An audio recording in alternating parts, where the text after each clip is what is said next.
اور آپ کو میرے دوستوں کھانے کے انتظار بھی ہے، جلدی کھائیں گے تو جائیں گے، یہ ساری باتیں ہیں۔ سنیے میرے دوستوں، اصال ثواب کی دلیل کسی کے دل میں یہ ہو، کوئی یہ سوچتا ہو یا شیطان کسی کے دماغ میں یہ بات ڈالتا ہو کہ کیا ہمارے کرنے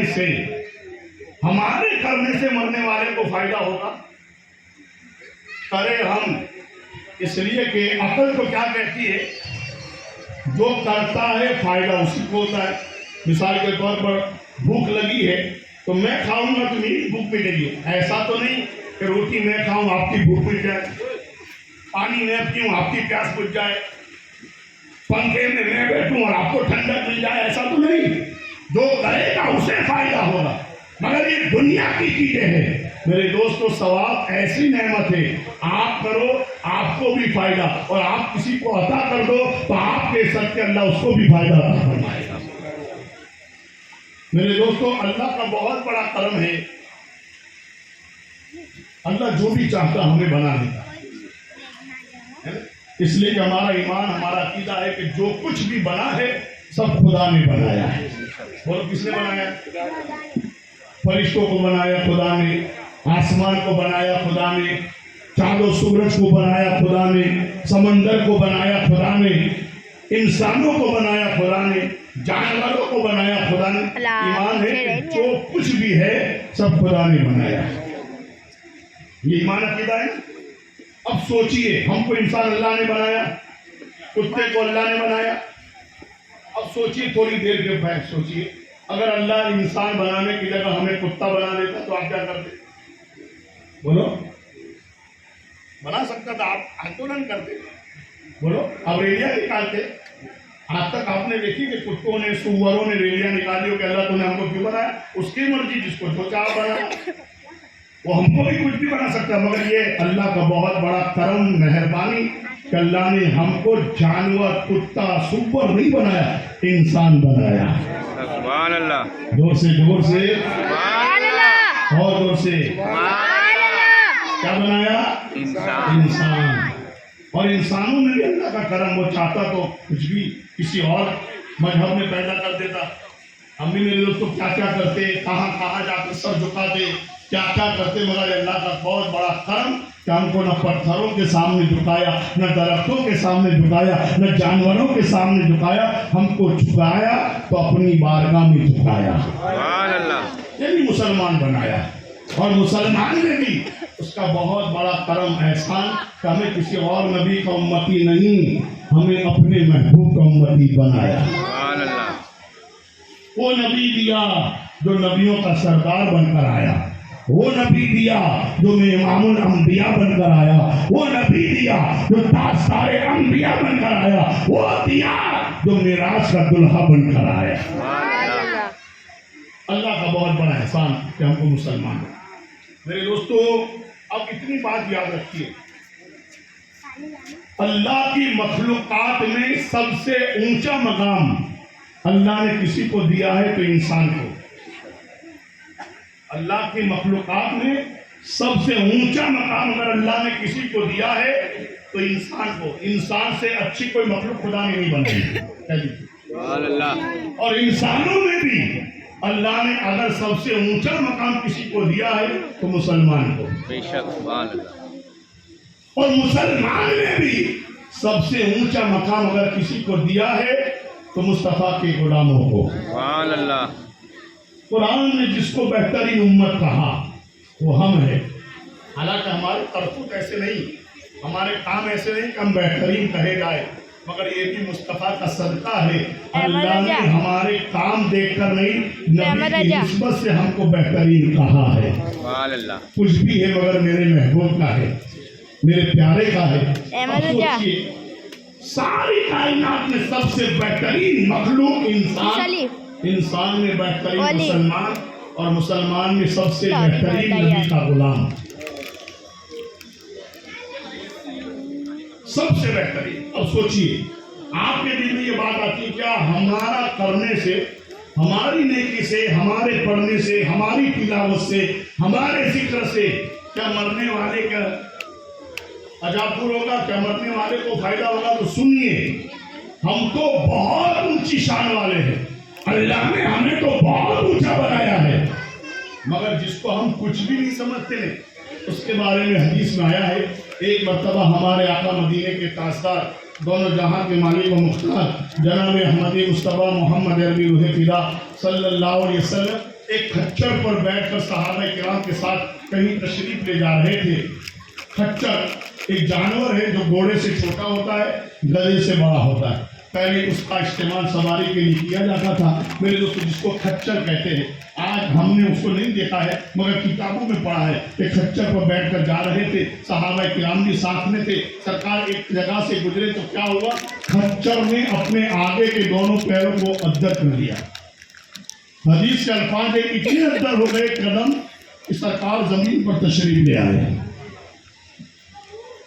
اور آپ سب جانتے ہیں کہ جانور جب کوئی ڈراؤنی چیز دیکھتا ہے نا تو میرے دوستو وہ رک جاتا ہے، اپنے پیروں کو ادھر کرتا ہے اور گھبرا کر چلانے لگتا ہے۔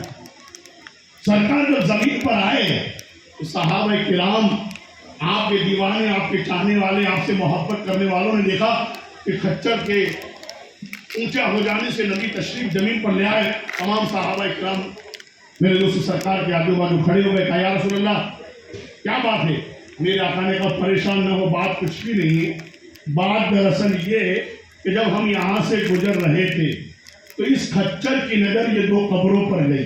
سبحان اللہ، زور سے زور سے۔ سبحان اللہ، کھچر ایک جانور ہے، کیا کہتا ہوں بولو، مولوی نہیں ہے، مفتی نہیں ہے، ولی نہیں ہے، محدث نہیں ہے، جانور ہے، جانور ہے۔ مگر نبی کیا کہتے ہیں، جب ہم یہاں سے گزر رہے تھے تو اس کھچر نے اس قبر کو دیکھا، اور ان قبروں پر یعنی یہ قبر میں جو سو رہے ہیں ان پر خدا کا عذاب ہو رہا ہے۔ کیا ہو رہا ہے؟ آگ کے شعلے بلند رہے، اور اس آگ کے شعلوں کو دیکھ کر کھچر گھبرا گیا اور یہ رک گیا، اس نے اپنے پیروں کو ادھر کر لیا۔ میرے آقا فرماتے کھچر نے قبر کے عذاب کو دیکھا، اور یہ آقا نے بتایا گویا کھچر کا یہ کمال نہیں، بات دراصل یہ تھی کہ اس کھچر پر میرا نبی جلوہ فرما تھا، اور نبی کی برکت سے اللہ نے کھچر کی نظروں سے سارے پردے ہٹا لیے تاکہ پہلے دوستو کھچر بھی دیکھ سکے کہ قبر میں کیا ہو رہا۔ اور بتاؤ جب کھچر قبر کو دیکھ سکتا ہے تو مصطفیٰ جان رحمت کی نظر کہاں لگا۔ سرکار نے کہا یہ دو قبر پر عذاب ہو رہا ہے، اس لیے یہ کھچر ڈر کے کھڑا ہو گیا۔ حدیث کے الفاظ ہے پھر میرے آقا نے صحابہ سے کہا کہ سامنے جو درخت نظر آتا ہے وہاں سے ایک ڈالی توڑ کے لاؤ، ایک ساکھ توڑ کے لاؤ۔ میرے دوست ایک صحابی گئے اور وہاں سے ایک ڈالی توڑ کر لائے۔ حدیث میں الگ الگ الفاظ ہے کہ وہ درخت کس کا تھا۔ اکثر روایتوں میں آتا ہے کہ وہ باولیے کا جھاڑ تھا۔ کس کا جھاڑ تھا بولو؟ ببول کا درخت تھا، کسی نے کھجور بھی کہا ہے۔ الگ الگ روایتوں میں میرے دوستو جس نے جو دیکھا، میرے دوستو روایت میں آیا ہے کہ وہ ببول یعنی باولی کے جھاڑ سے ایک صحابی ڈالی توڑ کے لائے، نبی کی بارگاہ میں پیش کیا۔ میرے نبی نے کیا کیا، اس ڈالی کے دو ٹکڑے کیے۔ سبحان اللہ، اس ڈالی کے دو ٹکڑے کیے، اور ایک ٹکڑا اس قبر پر رکھا، ایک ٹکڑا اس قبر پر رکھا۔ سبحان اللہ، دونوں قبروں پر ایک ایک ٹکڑا رکھ دیا۔ آج تک صحابہ نے ایسی بات نہیں دیکھی تھی، یہ پہلی بار کا انوبھو تھا کہ نبی نے اس طرح ڈالی کو رکھا۔ تو صحابہ کرام جب بھی کوئی نئی بات دیکھتے اور سمجھ میں نہ آتی تھی فوراً سرکار کی بارگاہ میں سوال کرتے۔ ایک صحابی بڑے یا رسول اللہ بات سمجھ میں نہیں آئی، بات کیا ہے؟ آپ نے ببول کی ڈالی توڑ کر دونوں قبر پر ایک ایک ٹکڑا رکھ دیا، بات کیا ہے؟ میرے نبی فرماتے ہیں یہ دونوں قبروں پر عذاب ہو رہا ہے، یہ قبر والوں پر عذاب ہو رہا ہے، عذاب ہو رہا ہے۔ اور عذاب بھی کسی بڑے کام کی وجہ سے نہیں، بڑے گناہ کی وجہ سے نہیں۔ سنو عذاب کس لیے ہو رہا تھا؟ تو میرے نبی فرماتے ہیں اب وہ کب مرے، انہوں نے اپنی زندگی میں کیا کیا، کس کی قبریں ہیں کوئی نہیں جانتا، مگر نبی اس کو بھی بتا رہے ہیں سبحان اللہ، کہ کس کی قبر ہے۔ عذاب ہو رہا ہے، اور عذاب کیوں ہو رہا ہے؟ آپ دنیا کا بڑے سے بڑا مسئلہ لے کر آپ قبرستان پہنچ جاؤ،